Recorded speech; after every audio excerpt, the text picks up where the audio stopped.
Hello, this is our writing process workshop, expressing ideas in writing. And this is in your book near the very beginning, pages 16, 17, 18. Obviously, you're going to be taking notes as you watch this.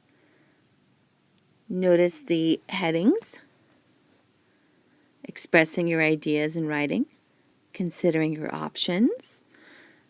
Okay, let's get a big view. Notice the organization here, purpose, audience, format.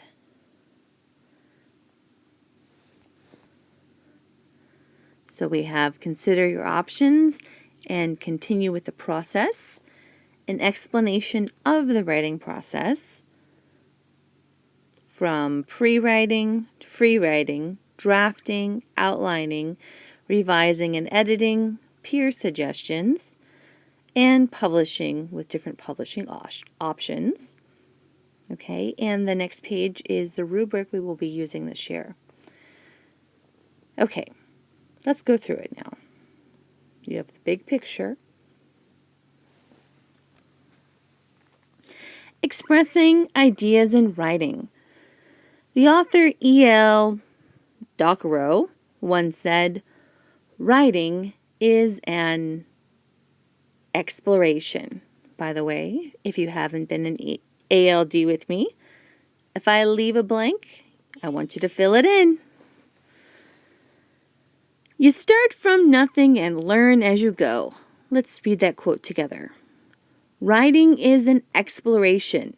You start from nothing and learn as you go. The journey from an unformed idea to a polished final draft proves that writing is indeed an exploration. Along the way, you can learn more about your own opinions and even enlighten, influence, or inspire others. Well, that sounds good. Okay, consider your options. You might want to describe a memorable experience in colorful detail. Take a stand on a controversial, say it with me, controversial issue. Analyze the theme of a novel or apply for a summer job. No matter what you decide to write about, you should start by considering 3 essential elements: your purpose, your audience, and the format of your writing. Your purpose, your audience, and the format of your writing. So what is purpose?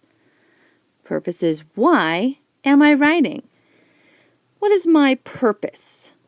Am I writing to entertain, to inform or explain, to persuade, to describe, to express thoughts and feelings, to inspire?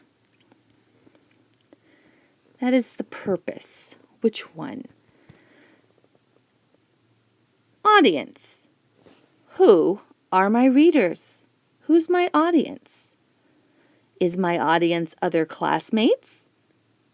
Is my audience my teacher, my friends, community members, a potential employer, a customer service department, a college admissions office, or maybe an internet web community? And the format.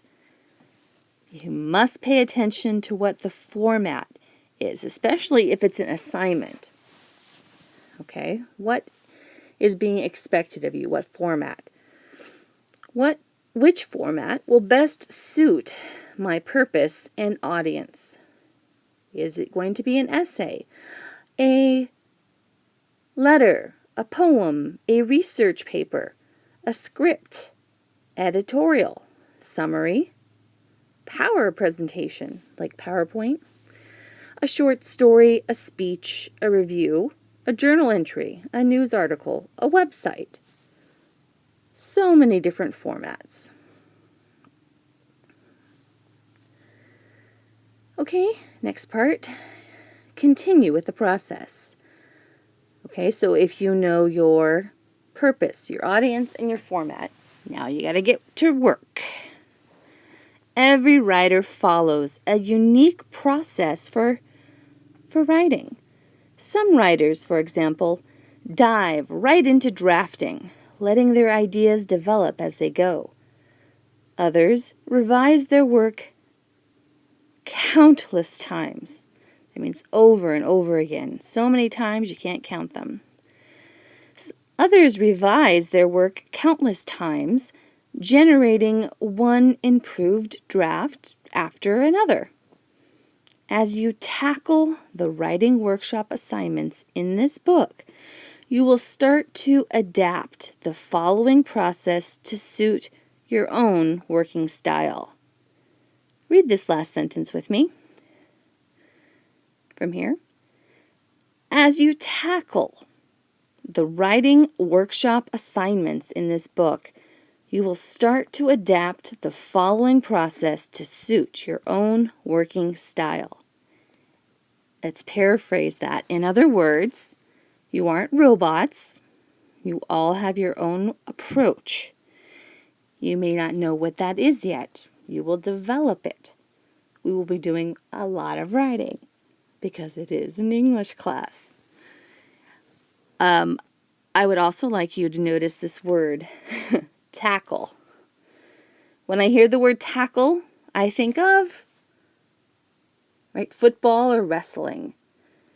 Okay, so when we're talking about tackling, we have, well, that's too big.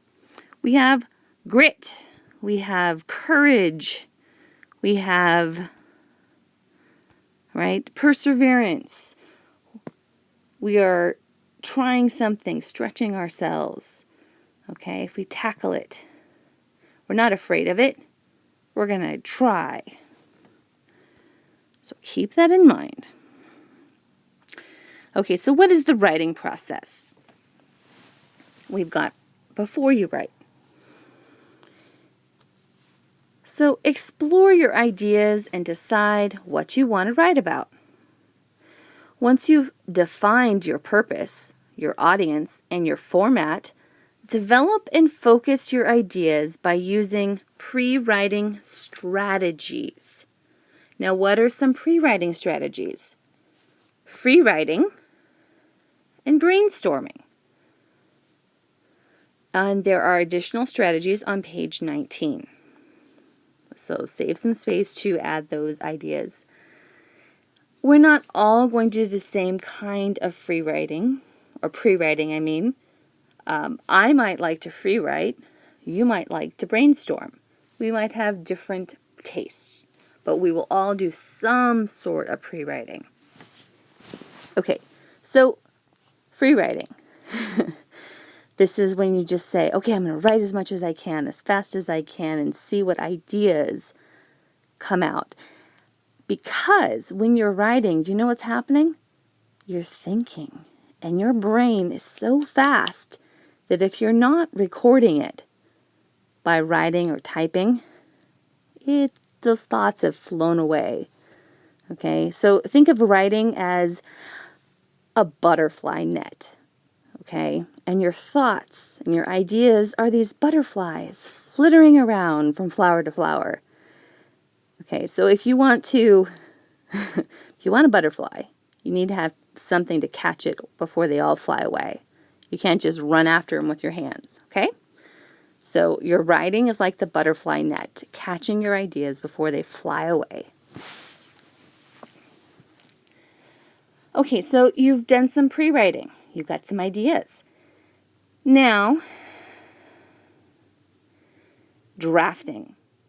Transform your ideas into a rough draft without worrying about errors. So let me make a distinction for you. Don't worry about errors means don't worry about every single spelling and every single idea. It doesn't mean become super sloppy and don't capitalize or put periods. Okay, because if you actually practice writing without, I call them cups. It's my acronym to remember or to remind my students. If you actually consistently practice writing without focusing on capitalization, usage, punctuation, and spelling, then you're actually teaching your brain to write without capitals, proper usage, punctuation, and spelling. So it's not a good habit. Watch out about that. So don't worry, but don't become like, woohoo, anything goes. Just do the best you can at the moment and keep going. So if you're writing an informal piece, so your audience is not for a boss or a teacher, it's more for yourself or a friend, like a journal entry, a personal narrative. So you might draft to discover. Start writing with no set plan. If you're writing a formal essay, however, you have to draft from an outline. So here's an example of an outline. What's your main idea? What are the details? Plan it out first.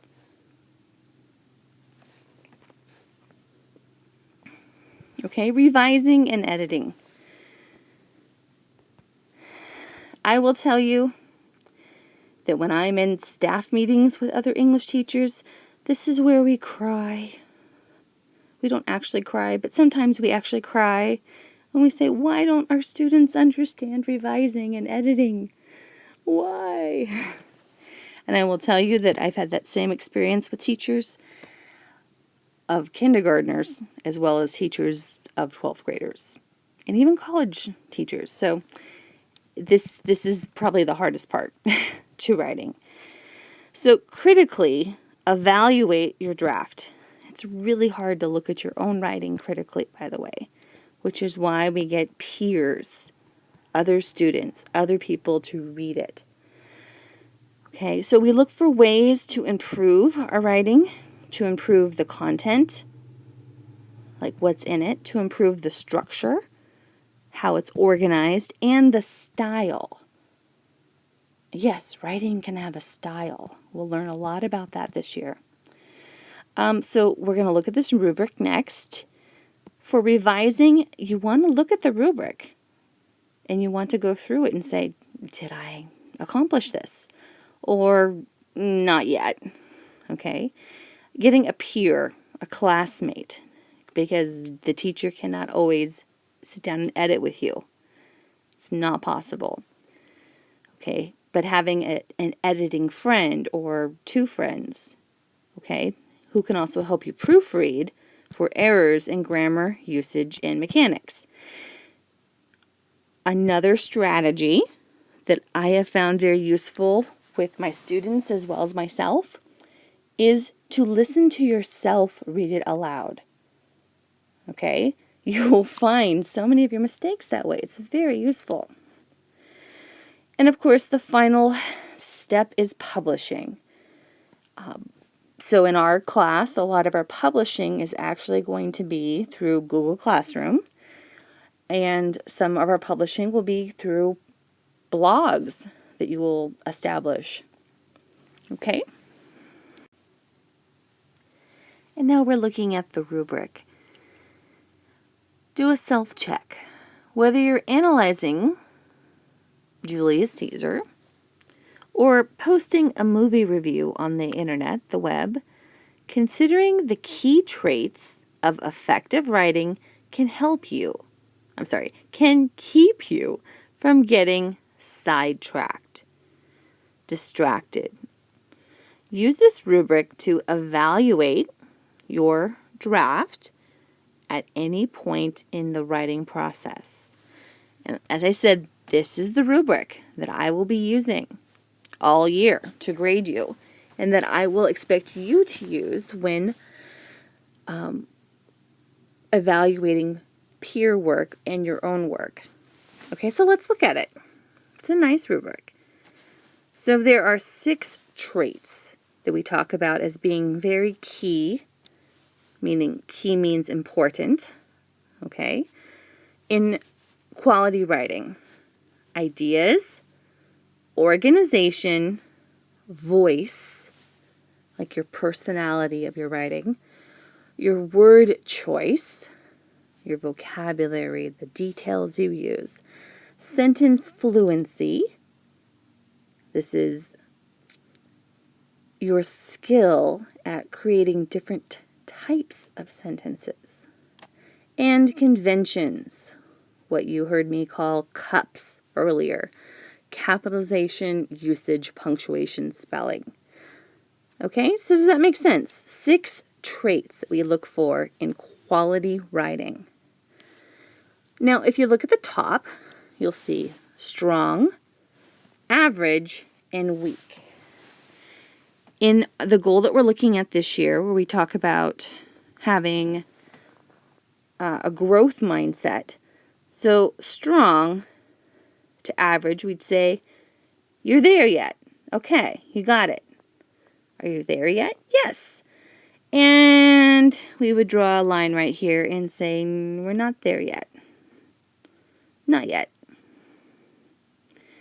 Now,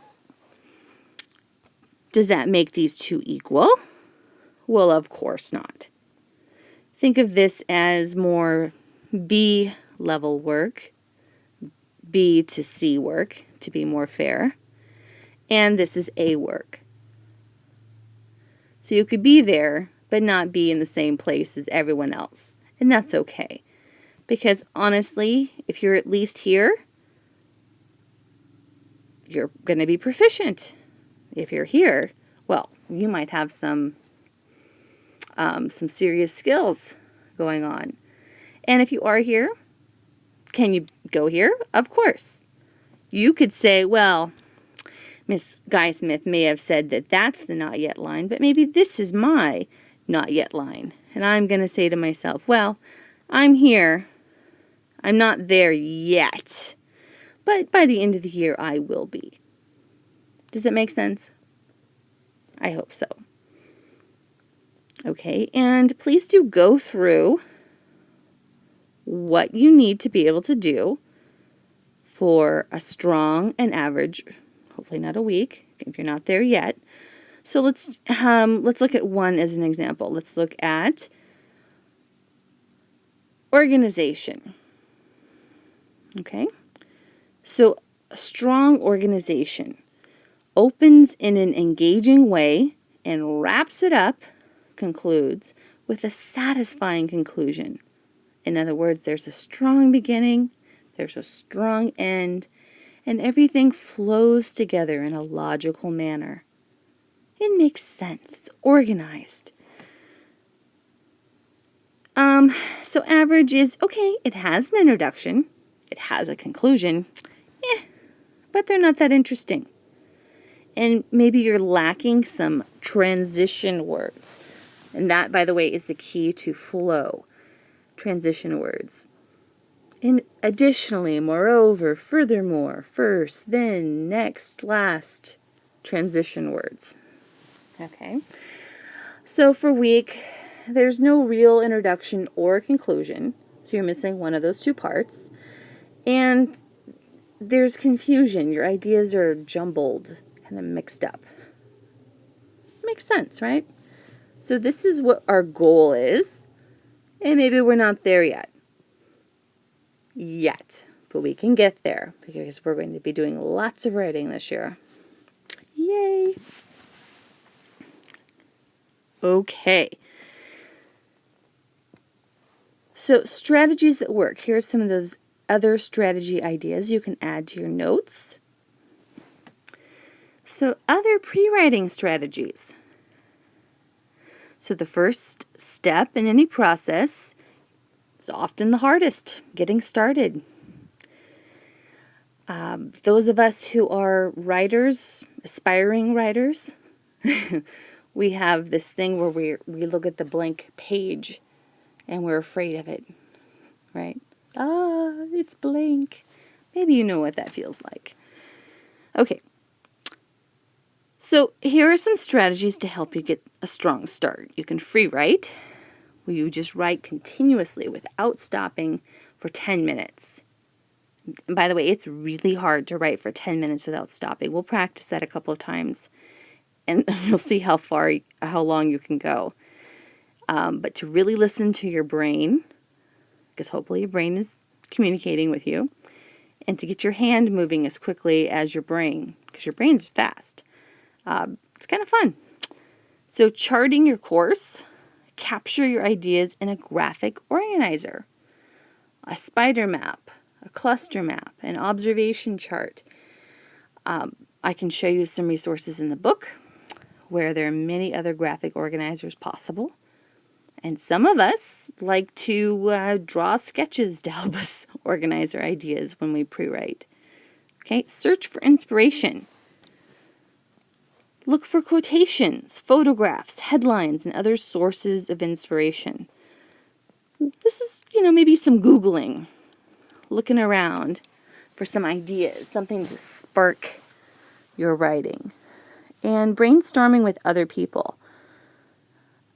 You may not know this, so let me go ahead and say it. Most writers of movies, all writers, all writers of movies, television shows, they don't work alone.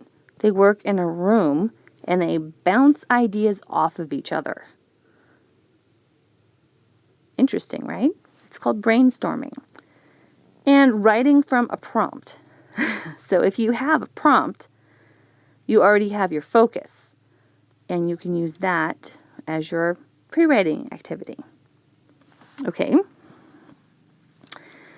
So getting feedback from peers. So somebody else can spot problems that you've overlooked. Happens all the time. So consider these guidelines. When you're the writer, you want your readers to feel comfortable about responding to you honestly. And to do that, you need to listen respectfully. Okay? Don't roll your eyes. Don't get huffy. Don't threaten to beat anybody up, please. Respectfully listening to what your peer has to say. So clarifying what kind of feedback you want. You can say, listen, I just would like feedback about my dialogue, or I would like your feedback about my spelling. Like, let them know what it is that you really want help with. Okay, so the examples here, content, structure, or both. Think about readers' comments and then make your own decisions about what to change. It's still your paper. Okay? Now, what if you're the reader and you're reading your peers' writing? Remember how it feels to be in the writer's position. Okay? Kind of vulnerable. So please be truthful, but tactful. Be pleasant. Be nice about it. And be specific. Offer detailed explanations to support your reactions and your comments. Okay, it doesn't really help if you just say, oh, it's good. Good job. Okay, how do I make it better? Or if you just say to somebody, I don't get it. Okay, could you be more specific, please? Could you offer some details to help? Okay. And please respect the writer's right to accept or reject your suggestions. You're not the boss of their writing. You're just offering your ideas freely. Okay, writing workshop, notes, finish them up. And remember that whatever notes you take, you get to use them on our tests.